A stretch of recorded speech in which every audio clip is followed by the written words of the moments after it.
Саламатсыздарбы, мен Абдуллаева Клара Архуч-19. Сагынбай Орозбаков Залкар манасчы. Сагынбай Орозбак уулу улуу манасчы. Айткан манасы кагаз бетине түшүрүлүп, чыгармачылык мурасына илимий изилденген, баа берилип, алп манасчы намына татыган манасчылардын бири. Сагынбай Орозбак уулу 1867 Ысык көлдүн күнгөй тарабындагы Кабырга деген жерде туулган. Бул дата манасчынын дүйнөдөн кайтаар жылы өзү «Мен быйыл 63 жаштамын» деп айткан маалыматтын негизинде алынган.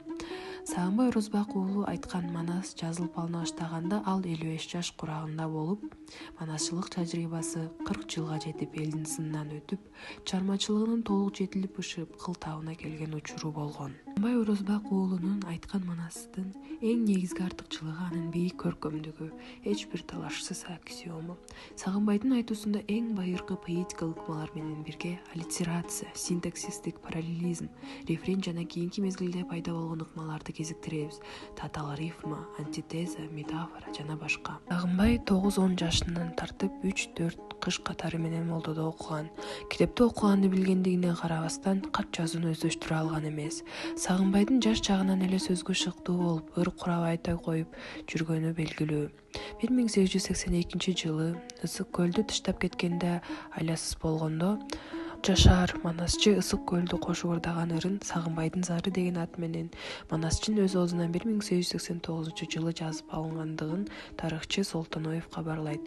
Манасчынын акындык талантын аны менен узак жылдары катышып жүргөн Шапак манасчы белгилейт. Сагынбай Орозбаков манас айтуу менен чектелген эмес, көркөм чыгармаларды, кошок түрүндө жана ырларды, тамсирлерди жараткан. Элдик ырларды өтө көп билген. Сагынбай Орозбак жазып алынган манас 180.378 сапты түзөт.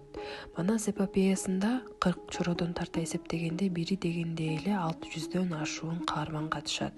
Эң көп образ Сагынбай Орозбаковдун вариантында айтылат. Албетте, башкы каармандар Манас, Бакай, Чыйырды, Каныкей, Алмамбет, Жакып, Кошой, Семетей, Айчүрөк, Күлчоро, терс каармандардан Коңурбай, Нескара, Канчоро, Жолой ушинтип кете берет. Бул варианттагы эле тулпарлардын саны 129га чукул. Манасчы турмуштун шарты менен көлдөн келип, Кочкорго жашап калган. Анын манасчылык өнөрү ушул аймактан билине баштайт. Бир жолу Сагынбай чечек менен ооруп жөөлүйт. Кус оонун арасында сырттан көп жылкынын дөбүртөөсү угулат.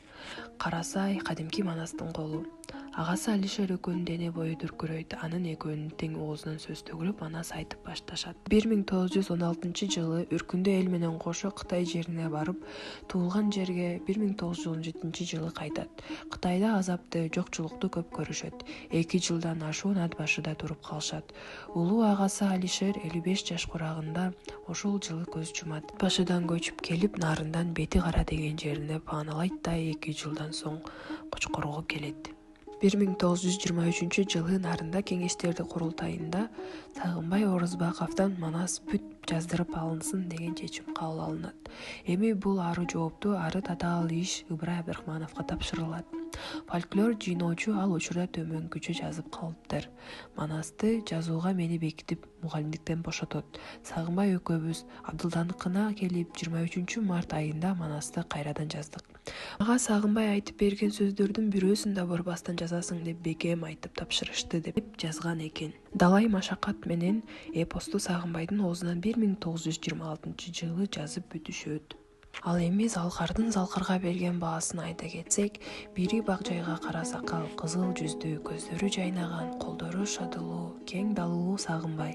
Экинчиси томолок жүз, чымыр дене, чарчы бойлуу, өткүр сөздүү Саякбай. 2 алп, 2 дүү, 2 мыкты, бири Манас айтса, үргөн иттер, кишиненген жылкылар басылат.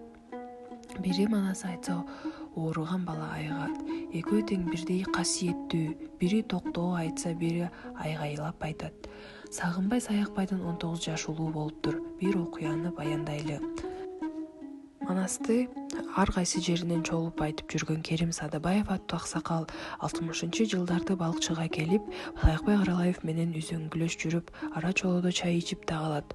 Өздөрү курулуу адамдар менен сүйлөшүп, өткөн кеткендер тууралуу кеп салышчу экен. Андай күндөрдүн биринде баарлашып отуруп, Сагынбай Манасчы тууралуу кеп болуп калат. Эмне дээр экен деп баары тыңдап калышат. Демейде кайраттуу, сөзгө кепке алдырбаган Саякбай уулу Манасчы Сагынбайды мактап келип, эми тигиндей мындай дейсиңер, бирок жердиги Сагынбайдай манас чеми чыкпайт деп жаны кейип, эч керейин деп барып көзүнө жаш алып токтоп, колу менен ачууланып көзүнүн жашын алып ыргыткан дейт. Сагынбай Орозбаков 1930-жылы ооруп, Ысык көлдөн Кочкорго үй бүлөсү туугандары менен кетип бара жаткан учурда 63 жашында көз жумат.